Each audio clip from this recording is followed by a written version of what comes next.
This I wanna nail sports to the bone. Top blogger, top YouTube channel. No matter which sports, yeah, we got it covered. Subscribe and hit the notification bell. What's up, my wonderful peeps? Sports to the bone here again, man. Shout out to all the viewers, subscribers, and the followers. Big up on yourself. Boy, my viewers and subscribers, you guys would have seen the title of this video, so you know what it is about already. But before we get down into it, I'm going to ask you to please subscribe to the channel if you have not yet subscribed. Go ahead and drop a like on the video, and before you exit, leave a comment in the comment section below. So here we go. Now, my viewers and subscribers, recently, the batting display of West Indies, it has not been very good. So, cries have been getting louder and louder for Trinidad and Tobago batsman Darren Bravo to make a return to the test team. Now, the stylish batsman, he has been in and around the test team recently, because we would have even seen him making a couple of appearances on the field the other day when we were going up against South Africa, taking a couple of catches as substitute fielder and thing like that. So, yeah, man, he's definitely in the back of people's mind these days. Now, we are going to zoom in on Bravo's stats. Usually Bravo bats at number 3 or number 4. And, the good thing about this is that the coaches and the captain can be flexible as regards to how they organize the batting lineup, depending on the type of bowlers that we are facing and the pitch that we are playing on. But usually, generally speaking, he bats at 3 or 4. So here we go, guys. Darren Bravo. He made his test debut against Sri Lanka in 2010. And the ODI debut came a year before. It was in 2009 against India. And from that point, my viewers and subscribers till now, Darren Bravo has been somebody that, people around the Caribbean, even around the world, has been comparing to the likes of Brian Charles Lara. When I say compare, they are talking about his batting style, his mannerism, and how he carries himself, things like that. Because people say that boy is trying to imitate the great man. And if you are going to imitate somebody, then you want to imitate somebody that would have been very successful and somebody that would have done very well. But him imitating Brian Lara as regards to his batting style doesn't necessarily mean that the numbers would have added up. So we're going to look at it. Now, the stylish left-hander has so far played 56 test matches, scoring 3,538 runs at an average of 36.47. Yeah, man, my viewers and subscribers. And as per usual, I am taking this information from the ESPN Crick Info website, right? So those who want to zoom in on the stats, that is where I'm taking the stats from. So far, he has scored 8 centuries and 17 half centuries. So, that is what he would have managed to do thus far. His conversion rate isn't the best. He will definitely need to step that up with his talent, scoring that much half century and not being able to convert them. We definitely need to see him step that up. 8 centuries and 17 half century, that definitely going to need to be stepped up. As regards to his highest score, he would have managed to put up a high score of 218. So we see that we're talking about a player that is really able to drop anchor and occupy the crease and bat for long periods of time. Now, the funny part about that, my viewers, is that over the past couple of years, Darren Bravo has become known as a hitman as regards to T20 cricket, a man that is able to strike the ball pretty cleanly, hit long sixes and hit a lot of fours and thing. Because the fact of the matter is that he's a clean hitter of the ball. He strikes the ball pretty well. He times the ball pretty well when he's in good form. So, he's able to adapt to the T20 cricket. So the last couple of years, we basically know him as a man that hit the balls pretty hard. You understand? Now, when it comes on to his ODI stats, his stats aren't the worst, but they could have definitely be better based on the talent that we're talking about. In 116 games, Bravo has amassed a total of 3,051 runs at an average of 31.45. So we see that we are not talking about any sort of special average.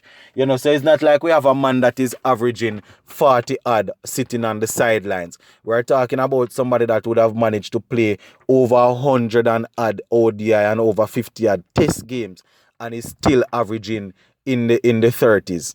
It's not somebody that would have managed to average low 40s, mid 40s, or high 40s. You understand? Still averaging in the 30s. So, just to remind you guys of what the average is like. And out of those 100 and ODI games, he has managed to score 4 centuries and 18 half centuries. So once again, my viewers and subscribers, his conversion rate is not the best. For a top order batsman to score 18 half century and only manage to convert 4 of them to century, then we see that boy, he definitely needs to work on that.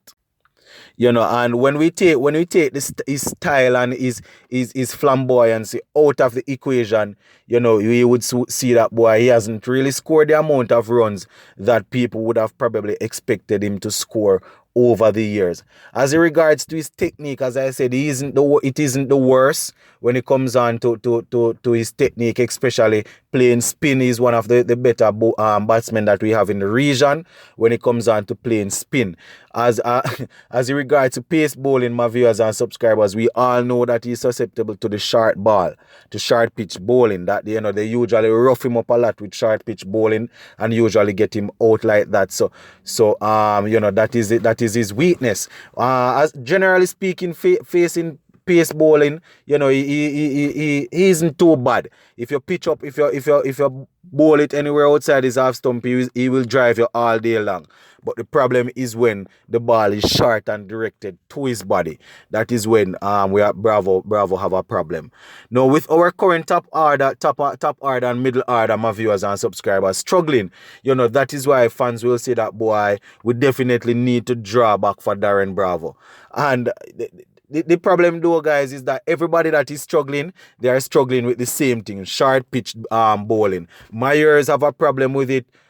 Shea Hope have a problem with it. Brathwaite have a problem with it. Blackwood have a problem with it. Raston Chase have a problem with it. So if Bravo is coming in, it is the same problem. So it's not like the others aren't able to play spin or play the regular pace bowling. It is a short pitch delivery, the bars that are causing problems. And Bravo isn't any better as regards to that. So we definitely see that there is going to be some problem just the same. One will say that probably you have more experience, but if you have the world of experience and you are not able to play the short pitch delivery, then that is going to always be an issue. And as I said, guys, his technique and his whole backlift and all of that will remind us of the great man Brian Lara. And it's a strong possibility that when we see Darren Bravo, our mind runs back to Brian Lara, and that is why from time to time we might tend to overlook the ways how he get out and the numbers that he would have put up over the years, because in the back of our minds, when we see him batting without us even paying attention or without us even knowing, he start to remind us of the great man Brian Lara. So I am not saying that boy Darren Bravo isn't supposed to get a chance, but I'm just looking at the fact that boy, if he comes back in, the problem we wouldn't have managed to solve the problem, because the problem is the top order batsmen getting out to short pitch deliveries. So you understand, don't get me wrong, viewers. This is not me saying that Bravo should not make a return. I don't have a problem with Darren Bravo making a return. I am just hoping that when he makes a return, he will be able to deal with short pitch deliveries better than the batsmen are able to deal with it at the top of the order. Now, if we are going to zoom in on his first class stats are among the best in the region, guys. In 102 matches, he has scored 5,997 runs with a top score of 218 with an average of 35. He has 1,234 50s. You understand? And those 50s would include, some good 50s, guys. So we aren't saying that he isn't good at the regional level, because when it comes on to the regional level, there's hardly any pace bowler or spinner that can really bowl to Darren Bravo and cause any problem. The problem is when he makes the transition over to the international level. He usually struggle with the pace bowlers that bowl short pitch delivery. So there you have it, my viewers and subscribers. Darren Bravo is there and is in and around the team, and is a strong possibility that he will make a return against Pakistan. You understand? And as I said, with the top order, the entire top order melting down, fans probably are going to want to see somebody with a little bit of experience go in and sort of help to anchor that batting lineup. But with Pakistan looming, guys, just go ahead in the comment section. Let me know what you think about Darren Bravo making a return into the team. I would have given you guys his numbers as regards to ODI Test cricket and his first class numbers. So you should have a good idea of what he will bring, because there is no way a man is going to be averaging in the mid to low 30s for 10 years, and then all of a sudden you just jump up and average 45, 46. So you know what you are getting. So based on that, guys, just go ahead and leave a comment down there in the comment section and let me know if it is time for the selectors to rope in Darren Bravo back in the setup. Sports to the bone, keeping you informed. Please remember to like, share, leave us a comment. If you have not yet subscribed, please go ahead and subscribe to the channel. I'm out.